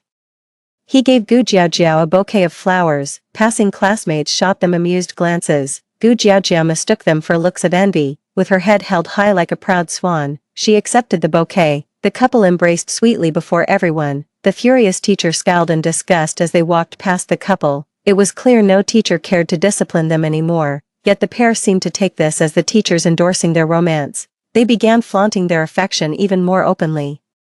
Just after class, I was about to head to the school library with my books for some quiet study time. When I turned around, I saw two people walking toward me in an awkward embrace. Shenzinan had his arm around Gu Jiaojiao's waist, yet she insisted on linking arms with him. I couldn't help but burst out laughing at the sight. Seeing me smile, Shenzinan lifted his noble head and strode to my side. With a disdainful glance at the books in my arms, he sneered, "Told you you're just a bookworm. What's the point of being book-smart? You'll still end up marrying an outstanding man like me anyway." He gave a cold laugh. "This world still belongs to men. Women should just focus on their natural duty of bearing children. Stop fantasizing about women holding up half the sky. That's utterly delusional." I shot him a derisive glance while feigning a wounded expression before turning on my heel. Another second in his company and I'd catch his stupidity like some contagious disease. Let them keep flaunting their love and acting crazy. I've got college entrance exams to focus on. Can't afford to have my IQ dragged down by him. The two behind me burst into laughter, clearly convinced I still had lingering feelings for Shenzinan. What puzzles me is why they can't just stay obsessed with each other. Must they really drag me into their little game? Shenzinan strode over, took one look at my distressed expression, and smirked triumphantly. "I knew you still had feelings for me. Who exactly were you trying to impress with that aloof act of yours? Serves you right for playing hard to get and failing. As punishment, you'll just have to watch me and Jiajiao live happily ever after." He planted a loud, smacking kiss on Gu Jiajiao's cheek. The girl covered her blushing face with her hands, then shot me a defiant look. "Brother Shen belongs to me now. Back off, I'm warning you. I can give him things you'll never be able to. After all, I'm the heir to my family's corporation." I stubbornly refused to glance their way, terrified that if I saw their expressions, I wouldn't be able to hold back my laughter for another second. She covered her face and hurried away. In the following days, those two became even more insufferably smug. Between dealing with them and preparing for college entrance exams, I was completely fed up. My frustration must have shown on my face, but they completely misread the situation. That day, the inseparable pair suddenly went their separate ways. Shenzinan suddenly came to find me this morning and mysteriously pulled me aside. Our classmates watched curiously, crowding by the doorway trying to eavesdrop on our conversation. My deskmate even secretly slipped a voice recorder into my pocket. She winked at me and whispered, "I bought this recorder just to catch your gossip. Cost me a pretty penny too." I rolled my eyes at her and followed Shenzinan out. In the hallway, Shenzinan put on an affectionate act and tried to hold my hand. Seeing my frown, he awkwardly withdrew his hand. "I'll give you one chance. Just apologize to me publicly and admit you like me. The reason you rejected my confession was just because you're shy. Do this, and I'll give you another chance. I'll cut ties with Gu Jiaojiao." I let out a stunned huh. Waves of commotion kept rolling in from the classroom behind us. I rubbed my throbbing temples. "Aren't you worried about pissing off Gu Jiaojiao? Her family's loaded, and she's set to take over their company after graduation." Sure enough, hesitation flickered across Shenzinan's face. Her eyes welled up with emotion as she looked at me. "I knew you still loved me. You're being so considerate of me. Don't worry, I'll handle this matter properly." Gritting his teeth with a hint of guilt, he said, "Even if I can't give you an official status, just say you love me and apologize, and I'll have no problem making you my mistress. I'll treat you both equally. Maybe even favor you more since I can't give you a proper public standing." Gagging noises erupted from classmates behind us. "If this keeps going, I'll become the punchline at every single class reunion from now on." I quickly cut him off. "Let's just drop it. You and your precious Gu Jiaojiao can stay together forever." When I hurried back to class, sure enough, my classmates greeted me with sarcastic remarks. Mimicking that pink creature's mannerisms, they spread their hands and drawled, "If it isn't our narcissist's little sweetheart, my love for you both is absolutely equal." Their teasing made me flush crimson, and I let out a deep sigh. Stop it already. I'm completely fed up with him. The classmates around us nodded in emphatic agreement. A few guys even thumped their chests and promised, "Don't worry, if he bothers you again, we'll chase him off for you." Just when I thought their provocation would end here, Gu Jiaojia showed up at my doorstep that afternoon. My desk mate sighed and resignedly slipped the same recorder into my pocket, giving me another knowing wink. I walked out in despair, staring at Gu Jiaojia with dead fish eyes. Unfazed, she held her head high and looked down on me with the same condescending gaze as before. I cut her off mid-sentence, pulled out the voice recorder from my pocket, and played it for her. Her expression didn't change one bit after listening. If anything, she looked even more smug, blushing furiously. She gave me a once-over with a critical eye. "I can't imagine what Brother Shen sees in someone as flat-chested and shapeless as you. Guess what? We've already given each other our firsts. You've missed your chance," she declared with pride. "I'm his first and only woman, his salvation in this lifetime. He said even if he's with you, he'll still consider my feelings. You'll only ever be his mistress. When the time comes, you'll just be a servant under me. Know your place." I stared at her in stunned silence. Who knew this recording would be completely useless against her? The Qing dynasty's long gone. Why hasn't this bastard turned to dust yet? She mistook it for striking a chord with me. She gloated at me. "Who told you not to cherish him when you had the chance? Now that I've taken him away, you must be heartbroken, aren't you?" She was dying to see regret in my eyes, because only my remorse could validate everything she'd done, but to her dismay, all she could detect in my eyes was sheer awkwardness. "I'm dying of cringe here. Can these idiots just get the hell away from me? God damn it. I'm calling the cops to haul their asses to jail." A shiver ran down my spine as I frantically shook off the creeping disgust. I waved my hands at her repeatedly. "Spare my brother. I just want to focus on studying now. Please let me be." I slunk back to class like a beaten dog. When I told my classmates about what happened, their usual teasing vanished, replaced by uneasy glances at the smug girl walking away outside. A look of indescribable sorrow crossed his face. After a long silence, my desk mate let out a wistful sigh. "This kid comes from a well-off family, doesn't he? Yet he seems starved for affection." I nodded in wholehearted agreement. After that confrontation, they still couldn't resist flaunting their relationship around me, either bragging about what they did today or planning their next date. Basically, they wasted their time doing nothing productive all day long. Meanwhile, I was studying like my life depended on it, because I knew that for someone like me, the college entrance exam was my only ticket to success. Only fools like Shenzinan would pin their hopes on marriage to change their fate. I may not be exceptionally intelligent, but I possess an unyielding and indomitable spirit. Time trickled away minute by minute. In the blink of an eye, my high school years came to an end. Sitting in the internet cafe with trembling hands, I checked my college entrance exam results. The 703 score staring back at me instantly made my eyes well up. I immediately texted the good news to my homeroom teacher and close classmates. They all sincerely congratulated me. On graduation day, we created a class group chat, and for some inexplicable reason, my deskmate dragged Shenzinan into it. She justified it by saying, "We're all classmates after all." Truth be told, I knew she just wanted the juiciest gossip firsthand. Shenzinan brought Gu Jiaojiao along with him. That day, they posted over 70 photos together, even morning after shots. We cheered congratulations publicly, while secretly forming chat groups to vent. One by one, people started sharing their exam results in the group chats. In the end, everyone wrapped up their high school journey with satisfying results, except for two. Some busybodies in the group started tagging Gu Jiaojiao and Shenzinan. After all, Gu Jiaojiao may not be a top student, but she was consistently in the top 100 of her grade, with my tutoring.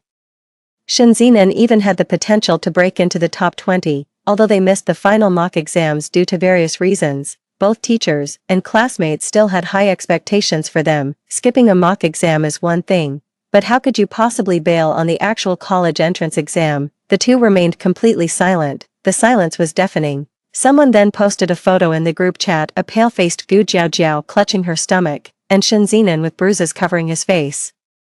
A circle of parents had gathered around. The image instantly flooded the group chat. A torrent of question marks poured out. In the end, a few students from business families quietly asked their parents what was really going on. Turns out these two really skipped the college entrance exams. They left school early because Gu Jiaojiao got pregnant. They originally planned to secretly abort the baby, but before they could act, Gu Jiaojiao's father showed up at their door.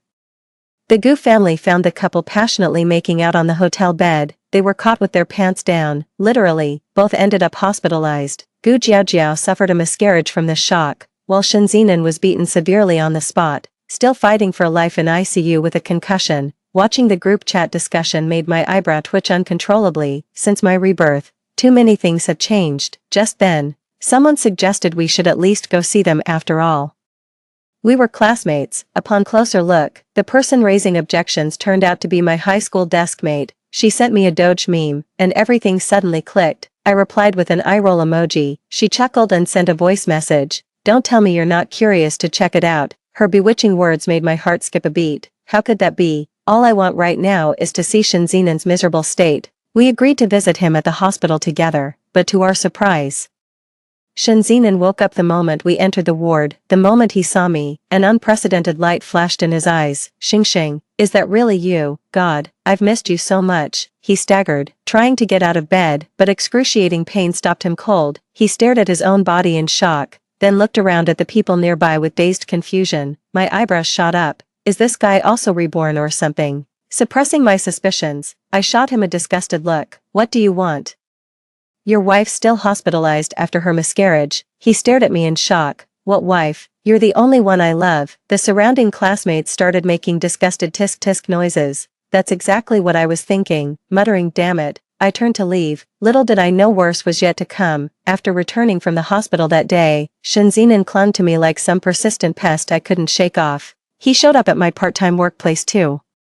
He was there on my commute to and from work, driven to distraction by his pestering. I finally confronted him. What exactly do you want? To my shock, he suddenly dropped to his knees before me, crawling closer. He looked up at me with hopeful eyes. I've figured out what happened in this lifetime. I know you must be reborn too. Let's start over. Please, I truly love you. In my past life, I was just bewitched by Gu Jiaojiao. The only one I've ever truly loved is you. He looked at me intensely as he spoke. You said you liked me best, remember, at the orphanage, when we were kids, I'd always share my secretly hoarded snacks with you. I smirked cynically. Then what was all that with Gu Jiaojiao earlier? His eyes lit up with hope. That's because I love you so much. I can't stand you being cold to me. Why else would I keep using her to provoke you? Besides, the only reason you've done so well in exams your whole life is because I dragged his grades down. Isn't that right? He spoke with self-righteous conviction, even with a hint of expecting praise. I frowned, feeling my disgust for him grow even stronger. What do you mean? I only got this high score because of him. His face darkened under my sarcastic gaze. After all, I'd never treated him this way in our past life, but I wasn't about to let him off the hook, just let out a mocking laugh. I owe my high score to you, no doubt, but honestly, I could have done even better if you and Gu Jiaojiao hadn't been constantly getting in my face, so do me a favor, leave me alone. I let out a cold laugh and turned on my heel. I told the security guard at the gate, this guy keeps harassing me. If he shows up again, please call the police for me. He lunged at me with a snarl. You can't do this to me. You're supposed to love me. How dare you not love me? You died for love of me in your past life. How could you be so heartless in this one? But his words barely stirred a ripple in my heart. The security guards dutifully blocked him at the entrance, taking him for a lunatic. They drove him away with undisguised disgust. I heard he still came to harass me a few more times after that, but under the security guard's threat to call the police, he eventually gave up. The next time I saw him was 6 years later. By then I had graduated from college and started my own business. I was chatting and laughing with people around me at a dinner party. Just then, a commotion broke out nearby. Turning my head, I saw two people entering the room. My business partner nudged my shoulder and whispered in my ear, do you know who they are? They're practically legendary. The Gu family's daughter used to be a decent student, but ever since getting involved with that Shen guy, she's been completely bewitched, head over heels in love with him. Over the years, she's had multiple abortions for him. Recently, she allegedly fell down the stairs and can no longer conceive. That Shen fellow seems to have someone else in his heart. Never wanted to take responsibility. After this incident, the Gu family threatened to go to the police unless he married her, forcing him into a reluctant marriage.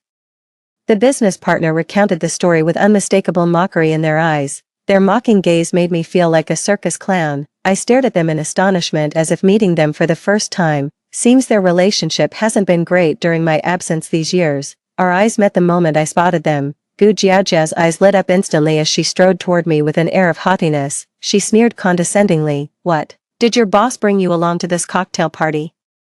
Her disdainful gaze swept over me. All those years of hard work, what was the point? You're still just destined to serve people like us. Clutching Shinzinan possessively, she spoke as if flaunting her triumph. So you got into a top university, yet here you are working under someone who only finished high school, and now you have the nerve to ask me for a partnership. Her assistant beside her was already rolling her eyes, on the verge of passing out.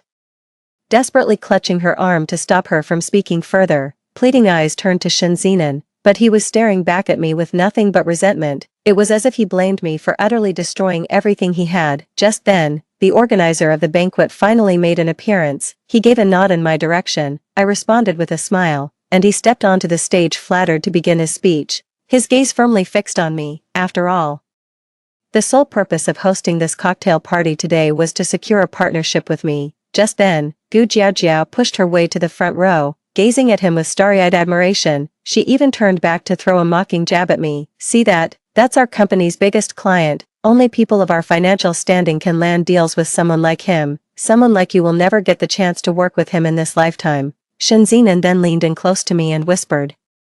I now hold most of the Gu family's real power. If you just admit you like me and show some humility, I can grant you special privileges. A lewd smirk curled at the corners of his mouth. How about this? Spend the night with me, and I'll give you a shot at this partnership deal. But whether you can actually land this opportunity depends entirely on you. My gaze lingered on him, realizing how blind and deaf I must have been in my past life.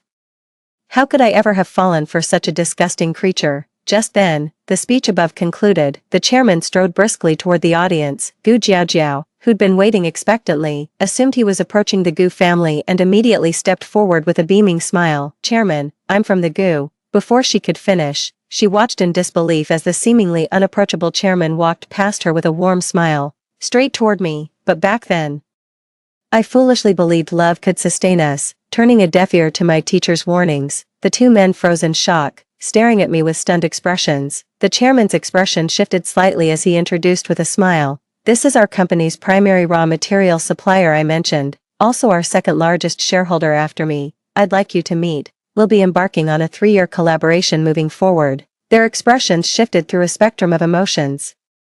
Shinzinan proved more adaptable than I'd imagined, sidling up with an ingratiating smile. I know, CEO Luo, right, we were high school classmates. Gu Jiaojiao nodded frantically, her face contorting into an almost grotesquely obsequious grin. Shinzinan clearly had more to say, his formerly haughty demeanor now replaced by unctuous simpering. We grew up together since childhood, I thought. I raised my hand to cut him off. He tried to speak again, but the chairman's piercing glare instantly silenced him. I simply smiled. Isn't this banquet supposed to celebrate our successful partnership? Kindly escort these two outsiders out. I don't like them. For secure document protection, choose Little Tiger Bot, reliable service with no hidden traps. The chairman glared at the pair with dark eyes and gave a subtle nod to his assistant behind him. Several security personnel promptly arrived and removed the two individuals. Their desperate wails could still be heard from afar. President Luo, we beg you, give us one more chance. The Gu Group can't go bankrupt. Without this deal, we're finished. We're begging you. We were blind to your greatness before. Noticing the wary glances around me, I offered a gentle smile. Let's not allow outsiders to spoil the mood. Raising my glass, I proposed a toast to the chairman, to our future collaboration. The chairman visibly relaxed and raised his glass enthusiastically. To the future, the shadows of the past have faded. From this day forward, my future will be smooth sailing.